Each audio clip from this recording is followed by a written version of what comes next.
Radio. This is Pet Life Radio. Let's talk pets. Let's talk about pets, baby. Let's talk about ticks and fleas. All the fun things that we see. Smart tips and tricks guaranteed. Hey pet friends, welcome back to another episode of Let's Talk About Pet. I am proof that you don't have to want to be seen to want attention. I'm Nessie. You're not just hearing things, she's that memorable. It's Echo. Oh, I like that. That's a good one. A little bit corny. That's what I like. Well, I'm absolutely thrilled to be recording today because we are interviewing my very best friend, whom I've mentioned on previous episodes, graduated from University of Florida in 2017 and is a board-certified veterinary ophthalmologist. So welcome to the podcast, Dr. Staci Spears. Thank you so much for having me. I've been really excited to say that line. You've mentioned her on here before? Yeah, in many previous episodes. Oh, no, I'm just kidding. Oh, you're joking. I was like, you edit them, you know. Yes, I do. So to our listeners, it might sound strange that we're interviewing a doctor who treats eye disease for our episode on diabetes today. But there is a connection between diabetes and eye health. Staci, do you want to talk about that a little bit? So I have a little bit of a history with treating diabetes from when I used to do ER prior to being an ophthalmologist. I dealt with a lot of diabetic crises, but now as an ophthalmologist, most of the time that I'm seeing diabetes is in my cataract patients. There's actually a huge number of diabetic patients that end up having diabetic cataracts. So when we're considering cataract surgery, a huge majority of those patients are diabetic patients. Do you guys want a fact? Sure. Yeah. Okay. Is it a fun fact or like just a fact? It's an interesting fact. It's neither fun nor sad. It's just I found it really interesting. Maybe it's fun. Okay, let's try this again. Do you guys want a fun fact? Sure. I'd love a fun fact. There was a study done in 2022 by the University of Pennsylvania School of Veterinary Medicine about diabetes in dogs in the U.S. And they looked at 960 dogs across the U.S. for this study with both juvenile and mature onset diabetes. And it found that 32.6% of dogs in this study were diagnosed in the winter as opposed to other times of the year. And it also found that 45.5% of dogs in this study were diagnosed in the northern U.S. as opposed to other geographical locations. They looked at a number of other different factors as well, but I just thought that was really fascinating because the study mentions that human diabetes has been associated with high altitude and fewer sunshine hours, cold climate, and just kind of winter in general. So it's just really interesting to me that there's also a possible connection to those things with dogs too. That is crazy. I never thought too hard into temperature. And I don't know how much temperature necessarily has to do with it. I know at least in humans, and this we're going to talk about this a little bit more when we talk about dogs versus humans, but a lot of factors that go into human diabetes can be associated with lifestyle, and definitely exercise is a really, really important way that you can reduce your risk of developing diabetes. So I can imagine if you're in a climate where people tend to be outdoor a lot more, they tend to exercise a lot more, maybe it's a reduced risk factor. Kind of guessing though, because with scientific literature, you never can really just prove causation from correlation. So it'd be really interesting to know what the causative factors are there. Yeah. So let's start with what is diabetes? I know that we often will refer to it as one of the metabolic diseases, but let's start with what does metabolic disease mean? Means your sugar's whack. That's pretty accurate. I don't know. Can that just be the answer? Because I think that sums it up really well. Just all metabolic disease means your sugar's whack? I mean, definitely diabetes, but to some degree, yeah, metabolic disease, your sugar whack. So metabolic disease is a really broad category of disease, and it encompasses a ton of different things. But kind of at its most basic, it's a disease that affects metabolism being how you convert sugar into energy. So diabetes is a huge component of that because that primarily has to deal with how does sugar get into the cell so it can be metabolized, meaning how does sugar get into the cell so we can derive energy from it. There's other metabolic disorders that we deal with in dogs all the time, hypothyroidism being another really, really big one. That's a hormonal disorder and an endocrine disorder, but thyroid hormone goes into the speed that you metabolize and, so many other things. So it's a pretty big category, but diabetes is definitely one of the bigger diseases that we end up treating in that category. So what actually is diabetes? Diabetes is a disease where there is a problem at the insulin level with getting sugar into the cell. And there's a couple different types of diabetes, and that type of diabetes largely is relating to if you are not making enough insulin, or you're not making insulin at all, or if your insulin and your insulin receptors are not working very well.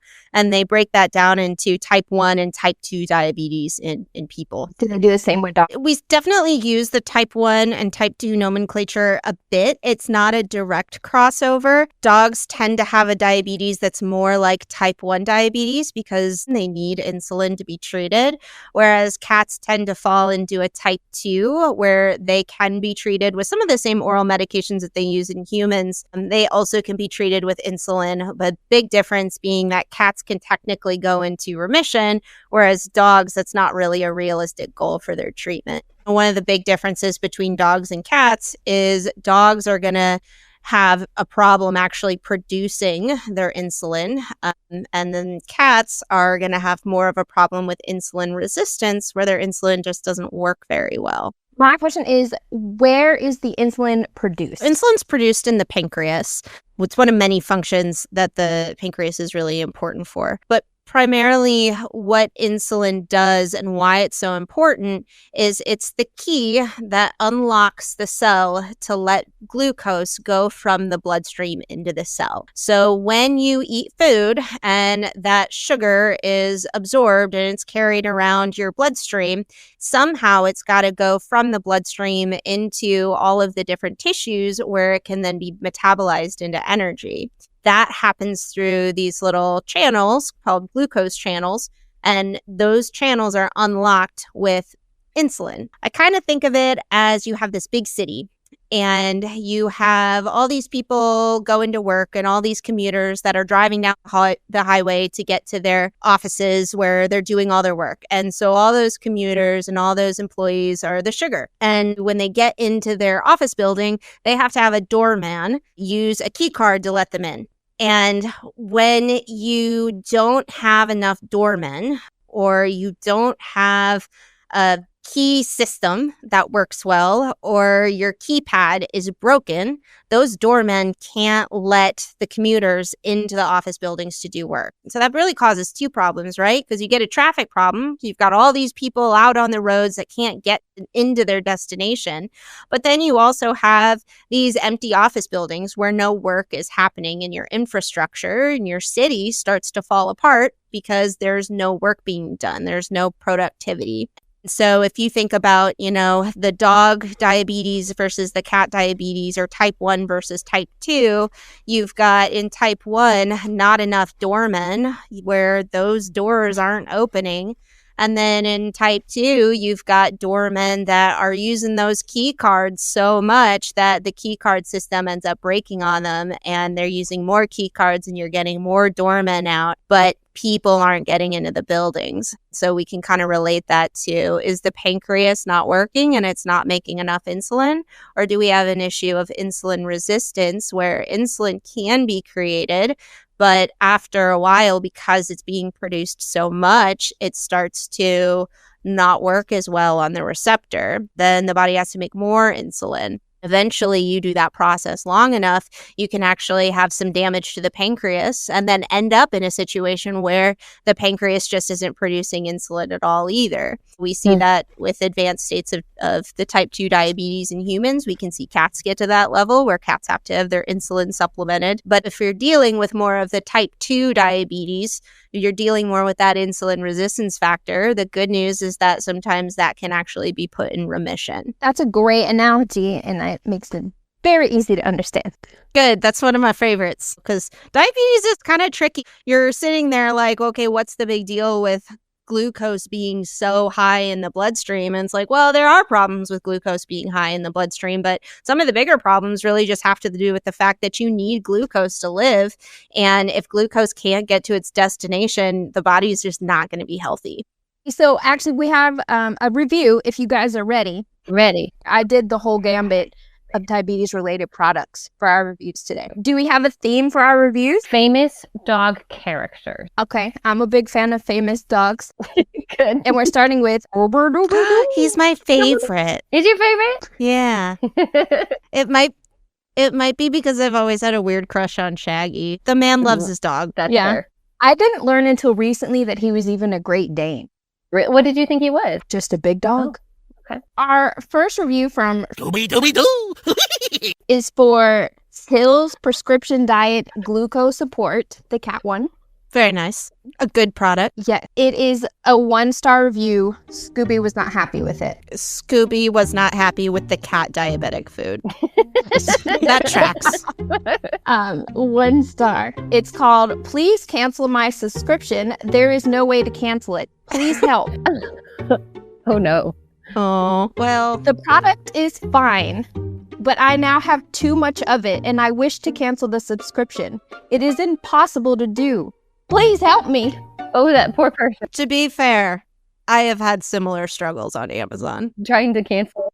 The same Cascade box keeps showing up like every other week. Oh, no. Is that why you have like 300 of these like quail egg boxes? Oh, That's that a lot of boxes. is a lot of quail egg boxes. Okay, so that was because I found a website that had the button quail cartons, and I was like, yeah, I'm gonna get like cartons that are actually made for button quails. That was the only thing I was buying. One, they had a minimum order of 100, and I was like, well, that's just that. And they're made of paper pulp, so they're like stupid cheap. But then I was like, I can't be a weirdo and just buy button quail cartons, so I'm gonna buy the normal quail egg cartons too, because I'm being super proactive about my quail egg situation.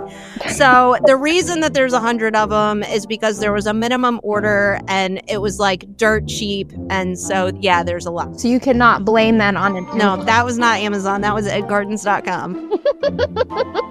That's funny. I thought they'd be good to ship, and I thought they would be good for like if I'm selling quail eggs at the chicken swap. Yes. That's See, I'm thinking ahead. I feel her pain because she sounds like she's panicking at this point. Like her cat can't eat this much food and it's just like piling up. And it's not like she can just give it to other people with cats because it's a diabetic formula. So she's just like, what am I going to do She's set for with life. this closet of cat That's food? hilarious. It's always terrible when food goes rancid on you too, because I've had that happen with pet food, and that's a legitimate worry. The dry food? Yeah, I've had dry food go rancid. Oh man, poor Scooby. Poor Scooby.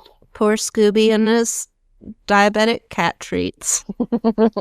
There's been some look into, can we identify sort of a pre-diabetes in dogs, and that has not come up to be very fruitful. You can also have other types of diabetes, or diabetes that happens that doesn't really fit well into the type 1 and type 2 category. For instance, if you had an animal that had pancreatic cancer and their pancreas is not working, and their pancreas is damaged to the point that it can't produce insulin, yeah, that's a not enough insulin problem, but it's not the same underlying pathology as a typical dog that has diabetes. Do other mammals tend to get diabetes, or other species of pet farm animals even? I bet that monkeys do. Oh. Diabetes in horses. Really? You've got to give so much insulin to a horse. So I would say if you have a pancreas, you can end up having a dysfunction of that pancreas, and you can end up with diabetes. And so there are numerous reports of different, more exotic species developing diabetes. There is a type of diabetes that we see in horses called equine metabolic syndrome that ends up being an issue with insulin dysregulation as well. So yeah, just because you're a dog or a cat or person doesn't mean that you're the only one that can get diabetes. Would they wind up with a horse get like a diabetic cataract, or is do horses not get cataracts? Horses definitely get cataracts. Diabetic cataracts is definitely something that we see very commonly in dogs. It has also been reported in people. So the basis of a diabetic cataract is it's a buildup of essentially sugar within the lens that becomes metabolized in such a way that that sugar can't get back out of the lens. And just like you stick a salt shaker out during a humid day and it's going to draw in water, you get sugar within those lenses and that's going to draw in water. We do see that more commonly in dogs as compared to really any other domestic species that I'm aware of, but I do know that it's been reported in humans.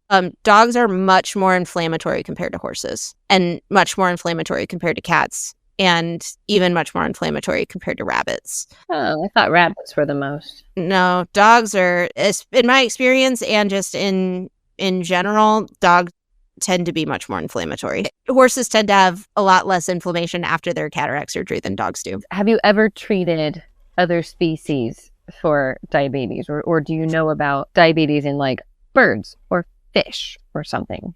Diabetes has been reported in birds. There's been especially some studies using fish as a model for diabetes.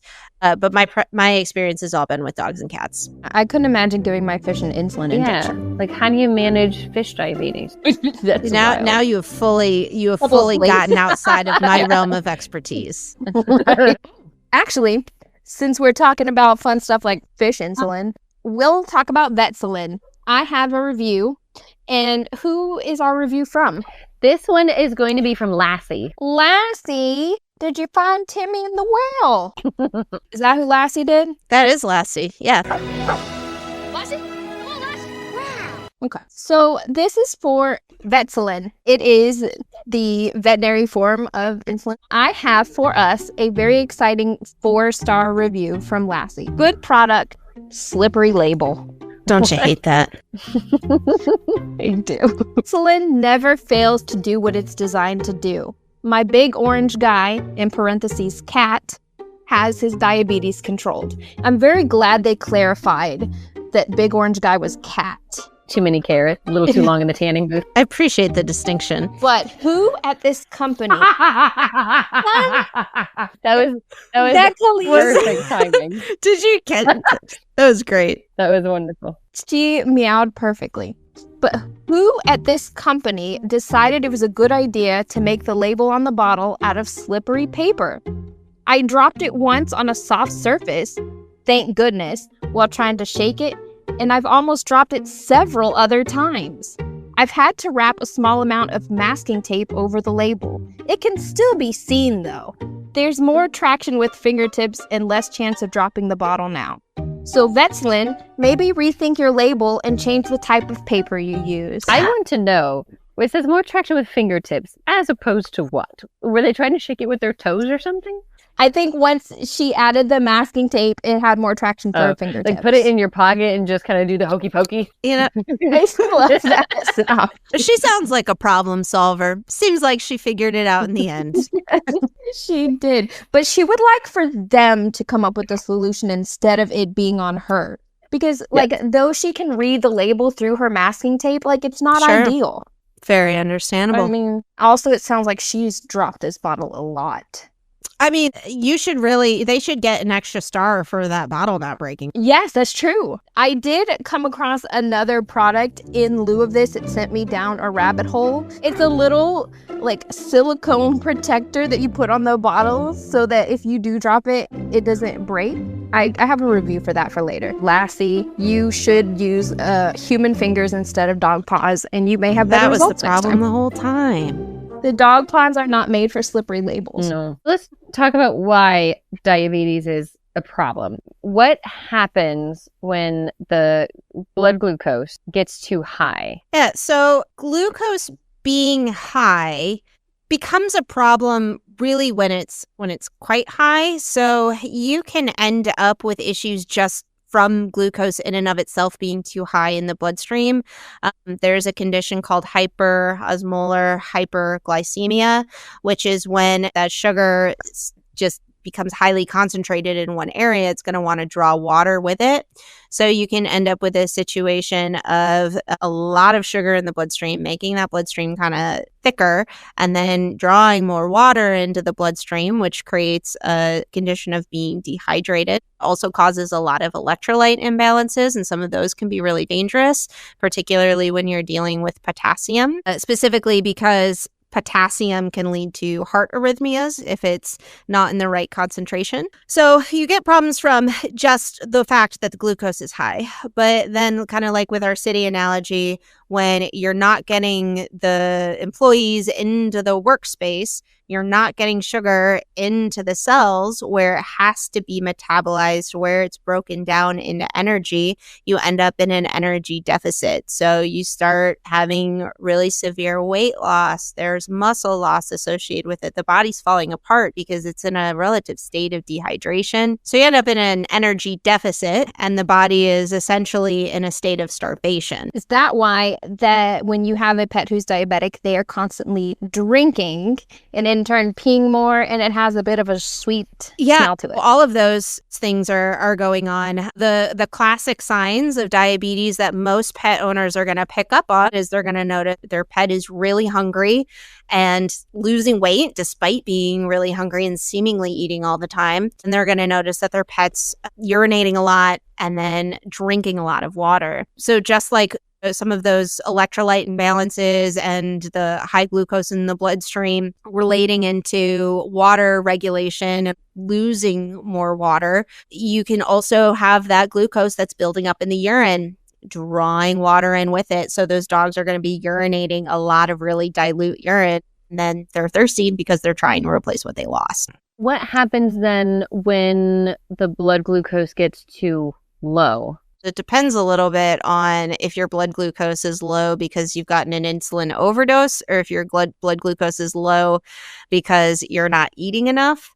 Essentially, the body needs to have this kind of regular balance and this regular ratio of fluid that's in the cells versus fluid in the bloodstream. And so your blood glucose being too low is also going to be something that goes into your body being at an energy deficit. The most common things that we're going to see are weakness and lethargy. And that's what owners will pick up on pretty quickly if their pet's glucose goes too low, is they'll notice that their pet just becomes very lethargic. The important thing is that if you have a pet that's diagnosed with diabetes, talking to your veterinarian and making sure that you have a plan for what do you do when you think the glucose is too high? What do you do when you think it's too low? How are you actually measuring that? What signs are you looking for? And then making sure that whatever it is you do to treat those things is a plan that you and your veterinarian have come up with together. You can come say hello. Come on, all the way. This is hello. Oh, he's a very, oh no, he's going down. He is a very good boy today. He looked like he just melted. He did a little bit. Just a little bit. We can share a picture of him if you would like. Yeah, he's a good boy. I got some good pictures of him. He got his novice standard agility title. Now he's squeaking about it. And then he got a qualifying score for open, so in the next level. Diabetic ketoacidosis, or DKA, or sometimes what we call a diabetic crisis, is a state where the body has been starved so much from the glucose that it needs for its energy source that it starts to break down other things. So we know that the places that the body gets energy from, if it can't get it from its favorite source, which is sugar and carbohydrates, it's going to go after fat that's stored in the body. It's going to go after muscle that's stored in the body. And specifically, when fat is used as a source of energy, something is created as a byproduct that's ketones. And ketones are slightly acidic. This is actually when people start trying to get into ketosis for weight loss. This is the mechanism that they are exploiting, for lack of a better phrasing. They're using this process of using your fat as an energy source rather than something that you're eating. That is a normal part of how the body is supposed to function. But when it happens too much in an inappropriate way, there are so many ketones that the body becomes very acidic. The bloodstream becomes very acidic. When your bloodstream has an inappropriate pH balance and that pH is too low, electrolytes start to get out of whack, because electrolytes are little ions that have an electrical charge. And so they're moving between cell membranes and in and out of the bloodstream to try and regulate the pH in the bloodstream. And so you end up with these electrolyte imbalances that worsen the symptoms that you're already seeing, but they cause massive lethargy, massive dehydration. They can cause really bad arrhythmias that are all very life-threatening. So when I was seeing diabetic patients and diagnosing patients as diabetic for the first time, it's usually because no one knew that pet was diabetic. And they got into a place where they are coming to me in ER in this crisis. And that's where I've had the most conversations with owners about what does it look like to manage a dog that has diabetes? And is this something that's realistic for you to be able to do? Because everyone has different resources. Everyone has a different bandwidth for what they're capable of treating in their home. And especially in dogs with diabetes, it's a commitment for the rest of that dog's life. You've got to be working and having a good relationship with your primary veterinarian for that management. So we're going to go ahead and have a commercial, and maybe we'll do a review when we come back from commercial at some point. Yeah. Okay, bye. Bye. You know the expression, cats have 9 lives. Well, what if you can give them one more? The Give Them 10 movement is on a mission to help give cats an extra life. How? With spay and neuter. Spaying or neutering your cat helps them live a longer, healthier life. And it helps control free-roaming cat populations too. Learn more about the benefits of spay and neuter and meet Scooter, the neutered cat, at GiveThem10.org. That's GiveThem10.org. Let's talk pets Let's talk pets on Pet Life Radio. Pet Life Radio. PetLifeRadio.com. So then I was like, wait a minute, that's spaghetti. That's not pizza. It didn't make any sense. The public. It do definitely look uncomfortable. I'm all about keeping it authentic. And if your authentic reaction was like Authentically that, awkward. then that's Oh, that's the name of my new band, is Authentically Awkward. I would absolutely Yeah, that's it. come to. Thank you. Is it a bunch of people like standing 6 feet or more apart, kind of staring at their feet or their phones? It's and like, just me playing every instrument at the same time, and none of them well. I'm in. Tell me where to buy the tickets. I'll be there. Like, is it an emo vibe? Because I want to dress right. Ooh. Of course it would be. Yeah, I'll wear my new outfit that my sister-in-law picked out. I would love to welcome you back with another review. All Good right. deal. Do we have another dog name? Snoopy. Someone else bought this dog, but then returned him. You got a used dog, Charlie Brown. Well, you're my dog now, Snoopy. I'll show you to your new home. Snoopy. Snoopy. I also really like Snoopy. Maybe Snoopy's my favorite fictional dog. You've got choices now. Oh no, he's just so Yeah, sassy. well, But he doesn't even speak. Say anything. But that's the say. thing. You can just tell from his face, and I identify with that. That's Well, right. our product is Well-Being is the name of the manufacturer or the name brand. I forgot the word I was trying to go for there. We'll go with manufacturer. Well-Being blood sugar gold for dogs. Healthy blood sugar levels, pancreas and liver function, Devil's Club, veterinarian formulated herbal supplement. And it's brown and weird. It comes in like a weird tincture bottle. Oh, yeah. type deal. Yeah. Did it say devil? Yes, Devil's Oh. Club. Give a pet good glucose levels? Is that what it's? Yes, so it has this concoction of herbs. One is called Devil's Club root Oh, well, bark. that makes more sense. Okay. One is called Gymnemia leaf, if that makes any sense. Then we have goat's rue herb in there and dandelion root. I know what a dandelion is. And burdock root, which is actually related to Murdoch. He knows your cat. I would have thought the devil root actually would have been more Murdoch speed. That could be true. Yeah. So Snoopy left a 1-star review. It says, "My cat absolutely hates this," is the name. And I'm going to apologize in advance for this, okay? It's going to get graphic. Oh. Really disappointed in this purchase. Says it's supposed to smell and taste like bacon. It doesn't at all. It smells awful. My cat spits most of it out. I get half the dose in her mouth, the other all over her face, and then on me. She actually starts to throw up a little bit while I'm giving it to her. So not only do I have this smelly medicine on me, but I've got my slimy cat vomit on me too. Since I started giving this, she won't even eat her food. I don't know if they changed the way it tastes or if it upsets her stomach, but this product's terrible. I think that could have been written from one of my clients, because I tell you what, cats are challenging to medicate, and they do not like anything that does not taste delicious. They also do not like anything that they are not choosing to partake in. So not alone. My cat loves bacon, to be fair. My cat will eat anything. They'll eat lettuce. She'll steal it off the plate. Oh, my cat is uninterested in bacon at all. Wow.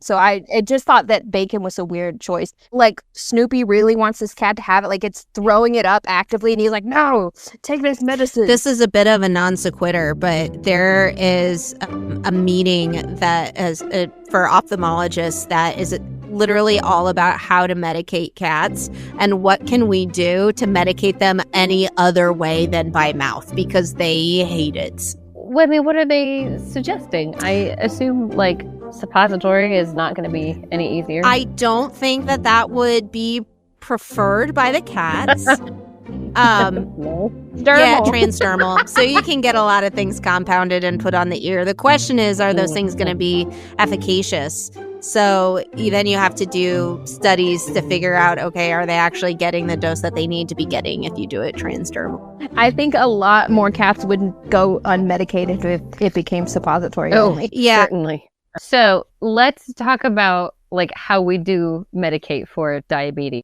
So dogs, the mainstay of treatment is going to be insulin. Typically what a general practitioner veterinarian is going to do is start with a dose of an insulin that would be given after eating twice a day. And then they're going to try and figure out, is that an effective dose? You calculate it and then you verify. So within a couple weeks, they're usually going to invite that pet back to the clinic for something called a glucose curve. And a glucose curve is when you take measurements of that pet's blood glucose throughout the day to see what's the highest that they go, what's the lowest that they go, are those within safe and tolerated ranges, and do we need to change this pet's insulin dose based on where their glucose is going?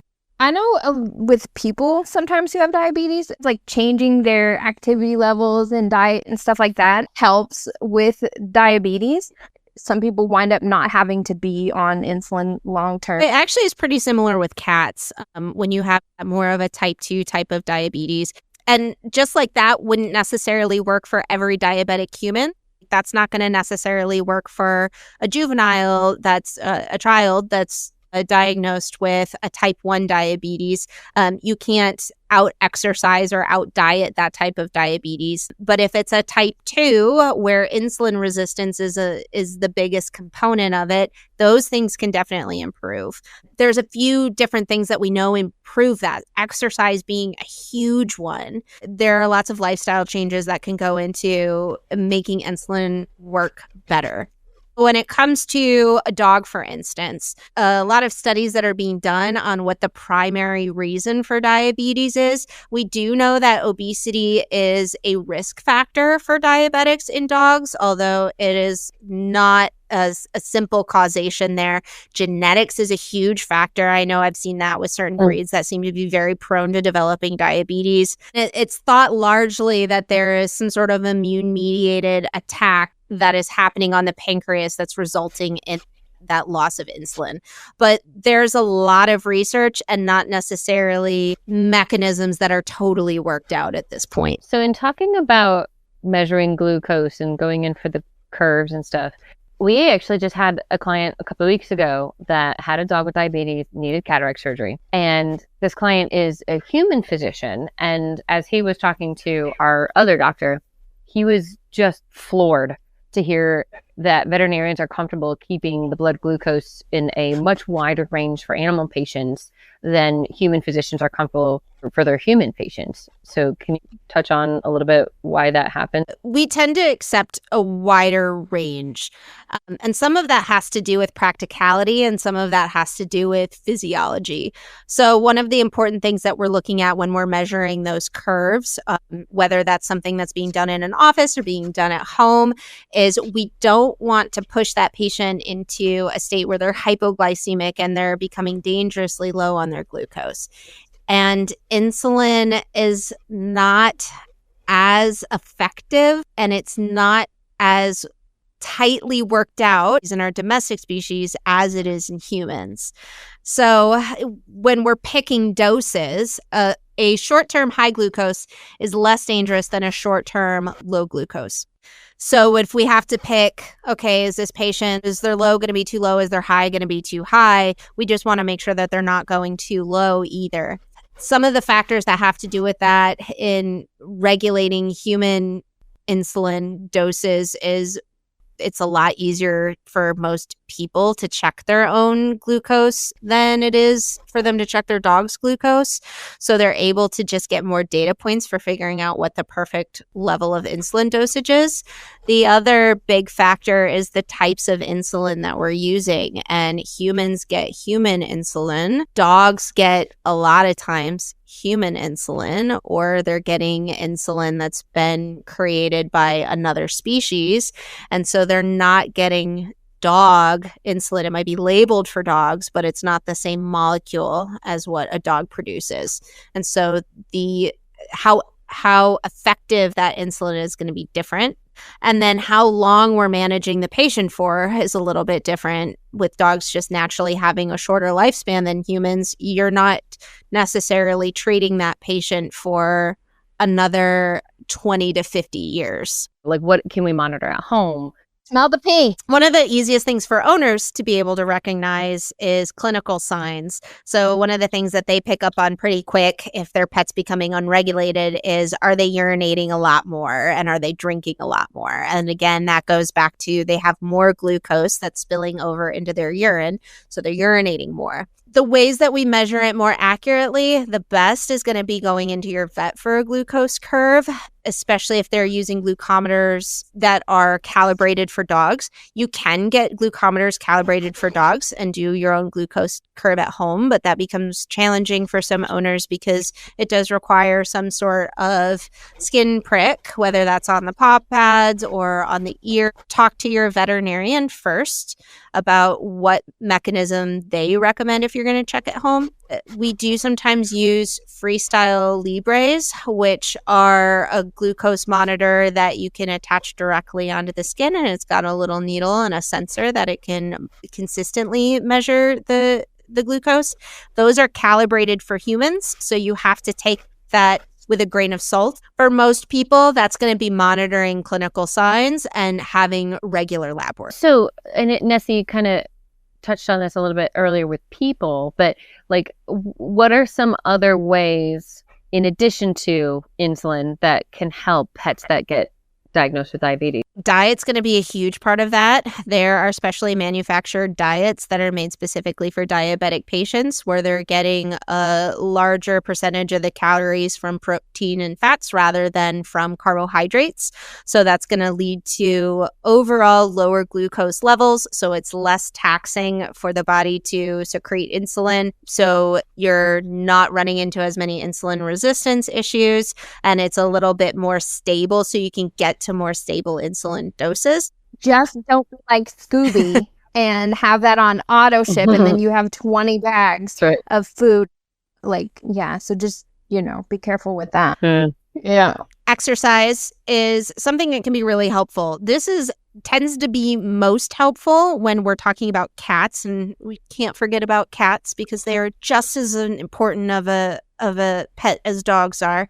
If you have a cat that's been diagnosed with diabetes and it's not too severe and it's not yet insulin dependent, and sometimes even if they do end up on insulin, you can really improve or even reverse that diabetes by becoming really regulated with what that pet eats, with weight loss, because obesity is a huge risk factor for development of diabetes in cats, and exercise. We're not just talking about exercise for weight loss, although that's important. Exercise increases our insulin sensitivity. If you can reduce some of that insulin resistance that ends up as being the reason for the diabetes, if you can sensitize those receptors to insulin, you can really decrease the clinical signs or potentially even put that into remission. When we're talking about dogs, that's not a realistic goal, a cure of diabetes or remission of diabetes. However, anything that you can do to increase insulin sensitivity is going to result in having to give lower insulin doses over time and more stable insulin doses where you're not just increasing constantly. And so again, that goes to having more stable blood glucose, which you can achieve through low carbohydrate diet, being strict about diet and only giving food at the times when you're supposed to be giving insulin, because those treats throughout the day are spiking blood glucose and leading to more unstable glucose levels. What? Why are you screaming at me? So that does bring me to our next review. You can, on Amazon, purchase urine testing strips for your animals. Sure. A lot of people were using it to try and monitor their pets' glucose levels and things like that. Who do we have here? Next review is going to be from Clifford, the big red dog. Hi, my name is Emily Elizabeth, and this is Clifford, my big red dog. I love Clifford. You love them all. I might have been too hasty when I picked Scooby, because I've got some core memories with Clifford too. Right. So Clifford might be, we're just replacing the favorite as we go along. Clifford also must have had a metabolic disorder. Like, that dog was too big. I mean, The right size for Huts, I think. Pituitary disorder. Yeah, he probably had a pituitary gland disorder. So this is by the brand Kit for Cat, which I thought was a very cute That's name. very cute. And it is checkup glucose urine testing strips for cats or dogs for the detection of glucose levels, which feels like they just repeated the same thing twice. I can already tell this isn't going to go well. This is a 1-star verified purchase. Clifford's title of his review is ? Sure. No. Very confused. Okay. I found the details of the analysis outcome very confusing. All I wanted to know was if my dog had a UTI. This was the second test form I bought, and the other one was the same. I wish they made it like a pregnancy test. Yes or no. I cannot recommend this product. He's like, why didn't they just make it like a pregnancy test? Yes, you have it. No, you don't have it. Instead, it's all these squares and colors, and I don't know what any of them mean. I'm sure his veterinarian would love to help him answer that question. Just be on the stick and wait 10 minutes, and they're like, yep, UTI. Go on and see your veterinarian for some antibiotic. Having been on the diagnostic side of trying to answer the question of does this pet have a UTI, totally agree, not realistic. You could have like a normal versus not normal of like, that ain't normal. He's got to go in. I like that he was big enough to be like, I did 2 different brands. I don't know what either of them mean, so I don't recommend that. What is KET? What is pH? Yeah. It's the big, like, I've run urinalysis tests many, many times, and I still will look at the printout. I just take it right to the doctor. I'm like, I don't know what this means. I can tell you if it's like 2+ cocci, means that there might be meds coming. That's all I got. I just like panic whenever I have to read a strip, because each of those little boxes has to be read at a different time. So some of them are like 15, 30 seconds. Some of them are 2 minutes. And trying to time all those out, like I know that they're in top to bottom and like increasing time, so you can just go from the top to the bottom. But when you put me on that kind of a time crunch, I'm gonna panic just a little bit.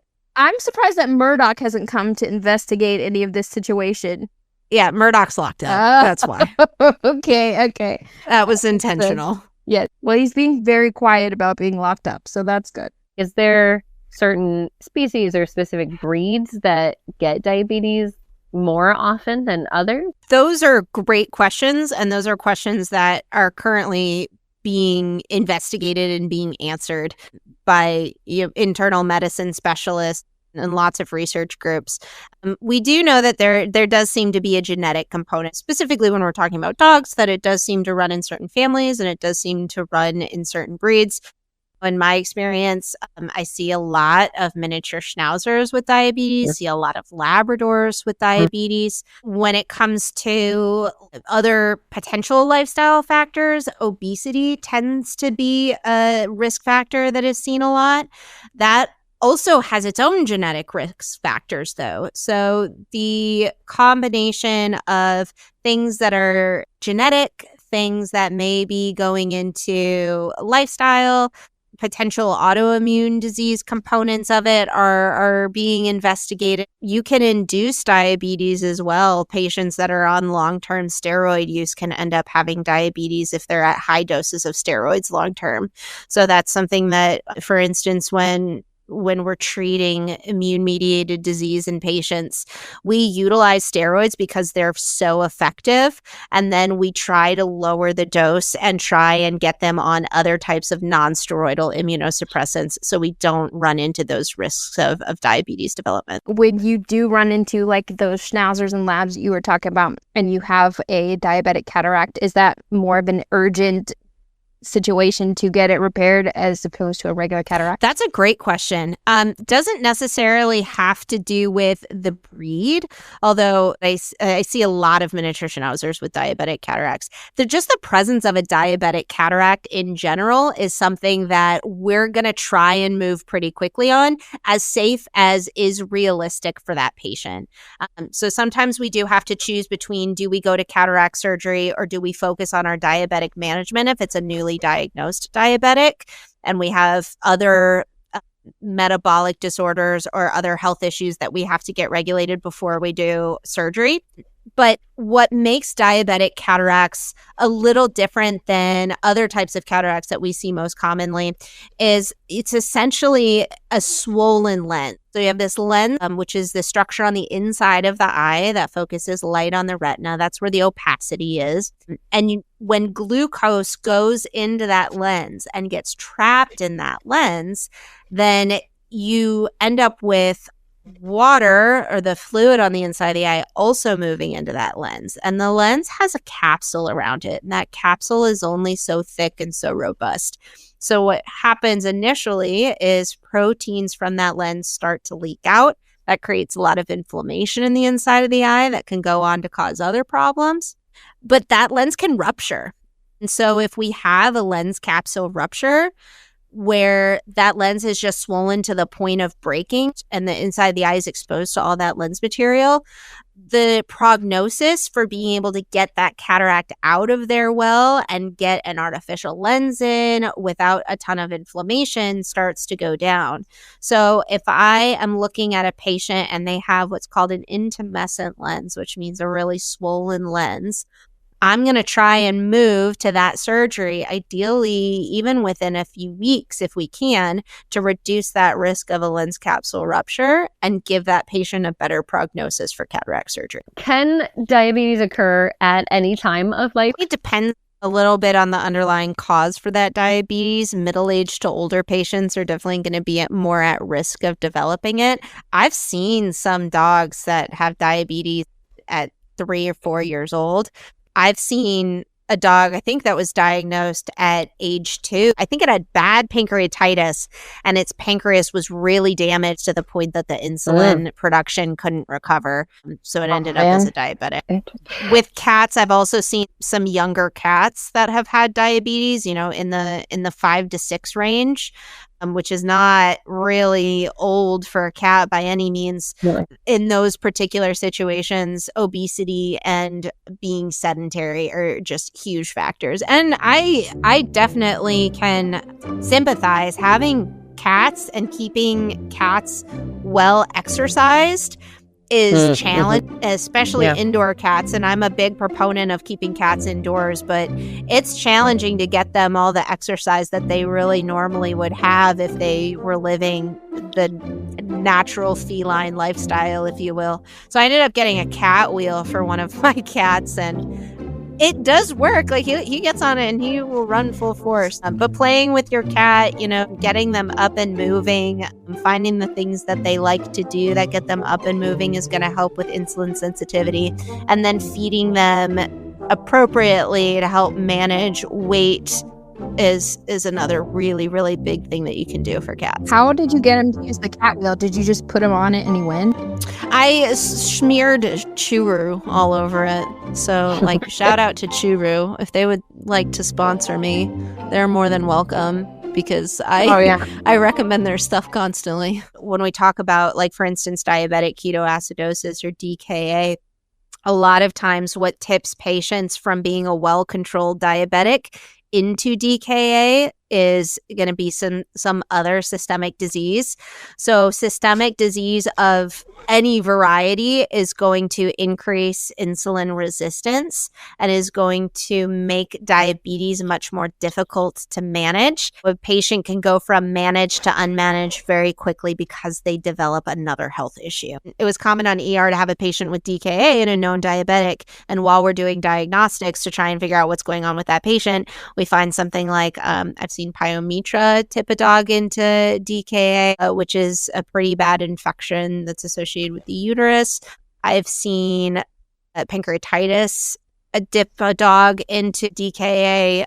So when owners are managing their diabetic pets, another part of that is making sure that we're kind of looking at all systems, because diabetes is a disease that really affects pretty much every body system. So it's cyclical. Absolutely. We kind of touched on some of the symptoms of diabetes, the excessive drinking, weight gain, weight loss, things like that. When someone starts to see these signs, when should they take their pet for an evaluation with their vet? Sooner the better. Yeah, the sooner the better. When you start noticing your cat's acting a little off or your dog, it wouldn't hurt. Even if you wind up that wasn't the case, it's better to just go. Yeah, I think as someone who's had pets, I think you have that moment where you're looking at your pet and you're like, that's weird. And then it happens again and you're like, okay, that's definitely weird. And when you get to that point when you're like, oh no, that's a real thing that I'm seeing, that's a real observation, that's when it's time to make an appointment. There's also the time that you make an appointment with your primary veterinarian, and there's a time when you pack up and you go to the ER. What are some things that can help a person and their vet recognize diabetes early? I think having regular blood work monitored. A lot of veterinarians will recommend having annual blood work done. And that's something that is really helpful just simply from the fact that our pets can't talk to us. They can't tell us, hey, I am thirsty constantly. I am noticing that I get a little lightheaded when I stand up too quickly. There are little things that would send us to our doctor pretty quickly that we wouldn't be able to pick up on our pets because they can't verbalize that to us. So one of the ways that we ask our pets how they're feeling is we do blood work fairly regularly and look for little changes before they're big changes. Now, that's not always going to be foolproof because it takes less than a year for diabetes to show up in some cases. So you're not necessarily going to catch it. Checking your dog's weight is really important too and really helpful. So whether you're doing that at home or you're doing that with your veterinarian, knowing how much your dog should weigh when they're at an ideal in an ideal body condition, and then trying to maintain that with how much you feed them and how much they exercise them, not only helps reduce one of those risk factors that goes into diabetes, but it also is a really good indicator. If your pet's losing weight, but you're not trying to put them on a diet, and if your pet is gaining weight and you're not explicitly trying to get them to gain weight, that's a good indicator that we may need to change something about that pet's diet to keep them in a more ideal range. I have one for a insulin syringe. Who's it? This was going to be from Pluto. Happy birthday, Pluto. I have no strong feelings about Pluto. I was just saying I don't love every fictional dog. I loved the last 3 or 4 or however many it was, and I'm not obsessed with fictional dogs. Well, that's healthy. We don't necessarily expect you to be. So we're going with Pluto then. The brand is Brandzig. Brazing. I feel like it sounds better when you act like you had a little pump to it. Or if you're like sneezing, like Brazing. These are U40 pet insulin syringes, 29 gauge, half-inch needle, 100 pack. There's a lot of numbers on there. Important numbers. It says a half cc, half-inch pack. So I might have flubbed that a bit. Anyway, they're Pet's off-brand syringes. Here's your 1-star review, verified purchase from Pluto, called Hard to Remove Needle Cover Without Sticking Yourself. Uh-oh. Used for insulin injections. Unlike other brands, difficult, in all capitals, to remove needle cover without sticking yourself, which hurts, and if used, could contaminate the insulin. Yes. If you too have almost 100 left, try wrapping red needle cover with several thicknesses of paper towel. Carefully and slowly twist off the red cover. I've not had this problem with other brands. That's too much work. My compliance would drop quickly. How are you sticking yourself taking a cap off? Yeah. That sounds like user error to me. Yeah, I totally agree. I'm trying to here we are, the syringe, and I'm taking the cap off and I'm like, whoa! I have had insulin needles poke through caps before. Yes, same. You wouldn't think that a tiny little flimsy needle like that would be strong enough to poke through a cap. Yet I've seen it many times. So maybe I still don't know how you get to that. But if you just take several paper towels and layer them to pull the needle off, you won't stick yourself because it hurts. And then every time she sticks herself, she's like, well, I can't use this needle now. Because she doesn't want to contaminate. I don't think you're saving any money at this point if you're going through like 4 insulin syringes because you keep contaminating them. It might be better to just go up a notch in quality. Right. There was pictures of people with a syringe like side by side with a brand name one, and they're like, I don't think this looks right. Yes, I was just going to say the thickness of the syringe is going to be important as well. I would like to add in another review, as I had promised, that vial protector that I mentioned before the lady who kept dropping her insulin. Yes. Do we have another name? Toto. Toto, darling. Oh, I got you back. You came back. Lovely. Did that cut out really bad for anybody else? Yes. Okay. Did it? Oh, good. You guys saved your ears. Listen, you could open for Authentically Awkward. Oh, yeah. And I'm going to sing in that very same voice. Weird. So for Toto, we have a review from the brand Gesundheit?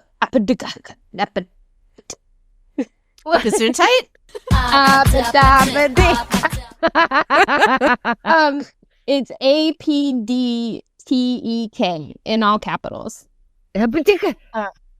Yes, exactly what That sounds like some sort of like home security company. It is called an insulin vial protector case for 10 ml short vials.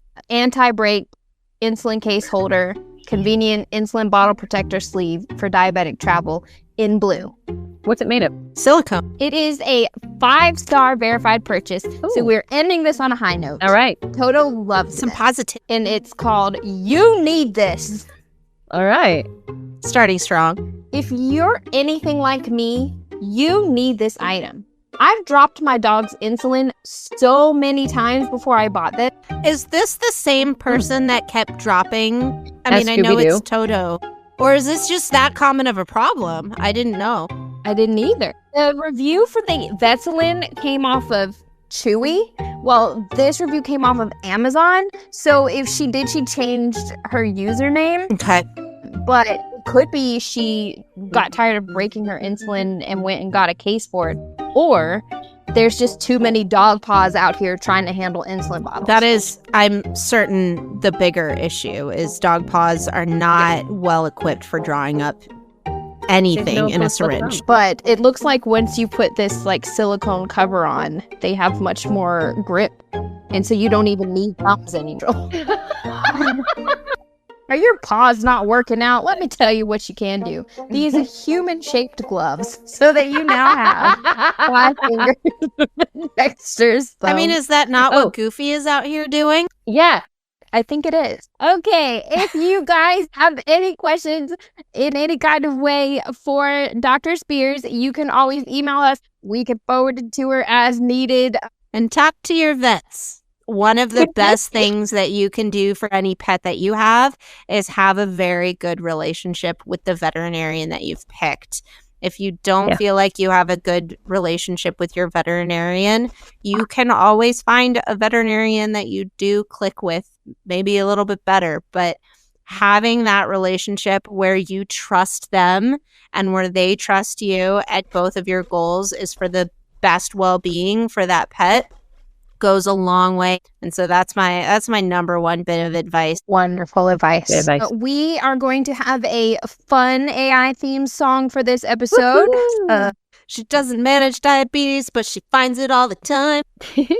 If you are a pet owner listening to this and you want to learn more about your pet, it can be difficult sometimes to distinguish which websites have accurate information and which websites will offer you dangerous advice. One of the best resources out there is going to be Veterinary Partner. Now, we aren't sponsored by them or anything, but that website has articles written by specialists specifically for pet owners. So if you're going to get on Google, definitely get on Veterinary Partner. I love Veterinary Partner. One day they're going to reach out to us and be like, hey, you guys mentioned us enough that we would like to be part of your world. That'd be awesome. Yes. I don't know.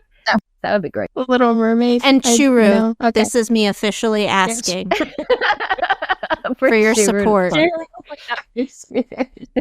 All right. You guys know to find any of our resources in our show notes. The rest of our handles and things are there as well. Email us. We like dog pictures. We'll look at your dog. Other than that, we'll see you in our next episode. Okay, bye. Bye. Dr. Staci Spears, true beautiful healer, fixes pet science on a daily. Sometimes she finds a case of diabetes.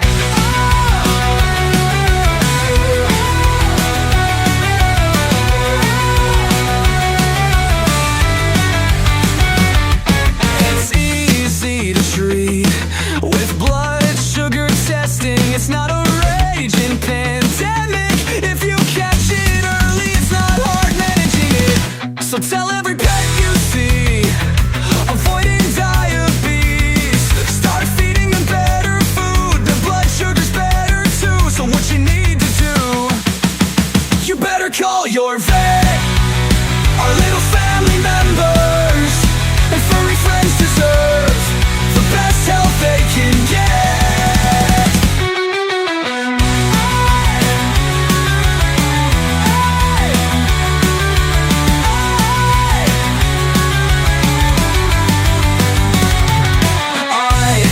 Tagline diabetes adjacent. Diabetes means your sugar's whack. I'll say it again. Bye-bye diabetes adjacent. Keep your pets healthy. Lest we mention diabetes.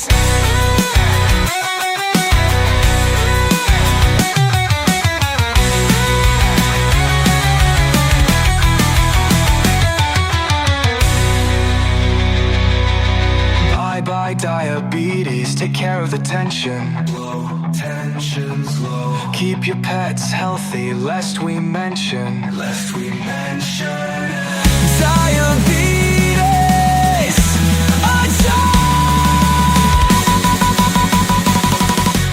Let's Talk Pets, every week on demand, only on PetLifeRadio.com.